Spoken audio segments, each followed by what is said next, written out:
Assalamualaikum warahmatullahi wabarakatuh. Waalaikumsalam warahmatullahi wabarakatuh. Alhamdulillahirrabbilalamin. Senang rasanya saya bertemu dengan teman-teman semua yang masih tetap setia menonton channel YouTube kami, Teman Dekat Hijrah. Sebelum saya nanti tanya-tanya sama Ustadz, saya ingatkan kepada teman-teman semua untuk tetap share video kami dan jangan lupa untuk subscribe channel YouTube kami, Teman Dekat Hijrah. Ya, gini Tat, alhamdulillah Tat ya, kita udah memasuki puasa hari yang ke-11 ya Tat. Nggak terasa Nggak ya. terasa Tat. Masya Allah sudah sepertiga ya Tat ya di bulan Ramadan ini. Dan semoga juga teman-teman semua yang sedang menjalankan ibadah puasa untuk tetap kuat, tetap semangat agar mendapatkan keberkahan di bulan Ramadan ini. Gini Tat, saya mau tanya Tat, siapa saja orang yang mendapatkan keringanan untuk boleh tidak berpuasa di bulan Ramadan Tat? Ya, monggo Tat. Itu pertanyaan dari sahabat kita ya. Ya, dari sahabat teman-teman teduh yang bertanya melalui kami Tat. Ya. Bismillahirrahmanirrahim. Saudaraku yang dimuliakan oleh Allah, mudah-mudahan semuanya teman-teman dalam keadaan sehat walafiat. Amin. Tentunya amin, tidak amin, ada amin. halangan apapun. Amin. Allah Subhanahu wa Ta'ala, Mas, ini memberikan keringanan kepada kita semuanya. Ya Tat. Karena itu adalah bentuk kasih sayang Allah. Masya Allah. Maha suci Allah, Maha pengampun, Maha segala-galanya. Maka kalau kita buka dalam Al-Quran, teman-teman semuanya, Quran surat Al-Baqarah, yaitu ayat 84, 185. Nah itu. A'udzubillahi minasyaitonirrajim. Bismillahirrahmanirrahim. Wa man kana maridon aw ala safarin fa'iddatum min ayyamin ukhar. Yuridullahu bikumul yusra wa la yuridu bikumul usra. Nah ini Mas. Ini yang artinya siapa sajakah yang diberikan keringanan? Yang pertama adalah orang-orang yang sakit, Mas. Oh, yang sakit Tat. Ini sakit tentunya. Bagaimana dengan sakit hati? Masya Allah. Boleh nggak itu difidyah? Kan seperti itu. Sakit hati ya Tat. Masya Allah. Sakit hati. Nah ini. Apalagi Tat? Ini yang mendapatkan keringanan tentunya orang yang marid, orang yang sakit dalam ayat ini. Sakit ini dikategorikan menjadi dua bagian setidaknya ini Mas. Yang pertama sakit yang parah, yang mereka itu kalau dia menjalankan itu puasanya itu menambah sakit, bahkan ini membahayakan jiwanya, bisa mematikan.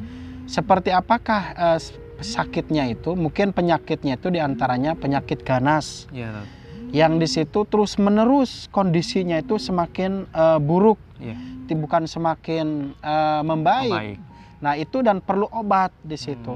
Maka disitulah orang-orang yang di situ mendapatkan keringanan. Nah apakah dia itu mendapatkan keringanan itu di qadha apa di fidyah ini Mas? Dan tentunya orang seperti ini adalah di fidyah. Artinya dengan memberikan satu orang makan. Nah ini sesuai dengan apa yang ia tinggalkan. Nah ini para ulama itu seperti itu ya. Yang pertama adalah sakit yang parah, sakit yang parah. Yang kedua adalah sakit yang ringan. Sakit yang ringan. Sakit yang ringan itu misalkan mungkin demam, ya demam. Dia itu bisa melanjutkan, akan tetapi dia itu dengan sakit demam itu mungkin dia pusing ya dengan pusingnya vertigo mungkin kan Mas, seperti itu. Maka dia itu daripada dia itu melanjutkan, kalau melanjutkan pun juga hanya berbaringan dan sebagainya, tidak aktivitas yang lain, tidak menambah amal yang lain, maka disitulah diberikan keringanan, yaitu untuk berbuka, kemudian ini harus mengqadha ketika dia sudah sembuh. Itu untuk yang sakit yang ringan. Yang sakit yang ringan. Tapi ya misalkan pilek yang yang hanya pilek biasa, ya masa harus di harus di fidyah ataupun di qadha. Ini tidak mendapatkan ini. Kemudian itu yang kedua adalah ausafarin, orang yang dalam perjalanan. Nah ini perjalanan itu para ulama itu mengatakan 3 hari perjalanan. Itu kalau kita membaca buku-buku fikih ya Mas, itu Mungkin kalau sekarang itu 3 hari ini, mungkin kalau mau kayak kendaraan itu kemana Mas jaraknya nih? Ya ini misalkan ini memerlukan 1 hari lah ya. Nah disitulah Allah itu memberikan keringanan. Ketika itu sahabat Nabi Hamzah itu, ya Rasulullah, saya itu kebetulan mengadakan perjalanan itu pas jatuh pada bulan Ramadan. Maka saya ini tidak saya kuat dan saya tidak membatalkan puasa saya ini. Maka kata Rasulullah itu, kalau emang kuat silahkan, tapi alangkah baiknya mengambil keringanan yang Allah berikan kepada hambanya. Nah itu Mas. Jadi boleh. Jadi memang untuk perjalanan jauh, safar itu diberikan keringanan oleh Allah. Walaupun mungkin yang melakukan perjalanan itu kuat untuk berpuasa ya Tat ya. Tapi dianjurkan untuk memilih mengambil keringanan yang telah diberikan oleh Allah ya Tat ya. Kemudian apa lagi Tat? Ini yang selanjutnya adalah tentunya Allah itu memberikan kasih sayang kepada orang-orang yang wanita khususnya adalah ketika dia hamil. Masya Allah. Maka sepakat para ulama, kalau dengan kehamilannya itu dia itu mengganggu perkembangan dari janin, janin si bayi itu, maka dia itu difidyah. Boleh tidak berpuasa, difidyah sesuai dengan sesuai dengan yang ditinggalkannya, berapa hari, mungkin seminggu 2 minggu, maka difidyah. Nah ini. Nah, difidyah. Maka caranya bagaimana? Caranya mengumpulkan para ulama itu setiap hari itu harus memberi makan satu orang miskin atau anak-anak yatim. Itu bergantian ini.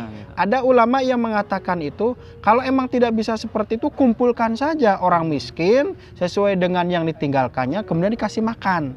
Itu para ulama memberikan penjelasan dalam kitab-kitabnya. Nah itu. Kemudian yang terakhir ini Mas, itu orang yang melahirkan ataupun menyusui ini. Ini karena mungkin bayinya itu khawatir dan sebagainya. Maka di situ para ulama mengatakan di fidyah, boleh tidak berpuasa. Tapi ada juga yang mengatakan ulama itu, yang ibu hamil juga fidyah plus qada. Nah itu. Kemudian ibu yang menyusui itu fidyah plus qada. Tapi silahkan mana yang ambil yang emang itu bisa. Nah ini, karena kata Allah itu fattaqullah mastata'tum, bertakwalah kepada Allah sesuai dengan kemampuan kita. Nah ini, boleh mana yang boleh kita ambil, apakah fidyah, apakah di qada, silahkan.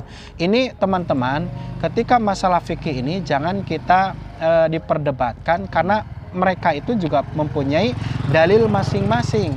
Artinya disitulah yang harus kita lapang dada ini Mas.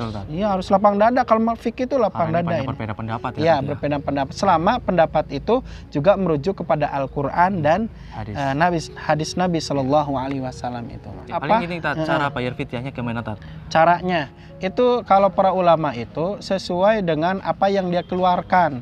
Misalkan 1 piring, misalkan kalau diuangkan berapa? Ya, diuangkan berapa Tat? Berarti misalkan 15.000 dengan lauk pauknya. Disitulah kita berikan kepada mereka. Kemudian di qada juga sama, misalnya puasa. Ini di qada ini juga tidak selalunya dengan berturut-turut. Ini tidak harus berturut-turut. Boleh diloncat-loncat. Boleh diloncat-loncat ini ya. Ini semampunya kita jalankan. Yang itu perintah Allah Subhanahu wa taala. Ya.